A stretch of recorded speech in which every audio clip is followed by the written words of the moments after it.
মাশাআল্লাহ আমাদের এলাঙ্গি বাজারে এই যে 20 টাকার নরম খিচুড়ি আসলে এটা অনেকদিন যাবতই এটা প্রচলিত। অনেকে হয়তো জানেন জানেন না।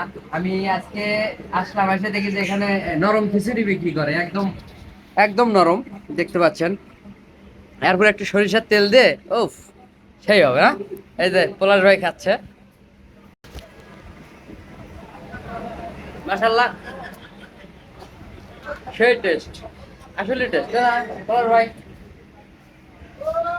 তো যারা নরম খিচুড়ি খেতে যাচ্ছেন তারা অবশ্যই এলাঙ্গিতে আসবেন। কাঁঠালতলা এই মানে এলাঙ্গি কাঁঠালতলা এই নরম খিচুড়ি বিক্রি হয়। ইতিমধ্যেই দেখেন কাস্টমারের ভিড় দেখেন, যেখানে আবার আরো দুজন মানে খাচ্ছে আর কি। আসলে নরম খিচুড়ির কদর খুব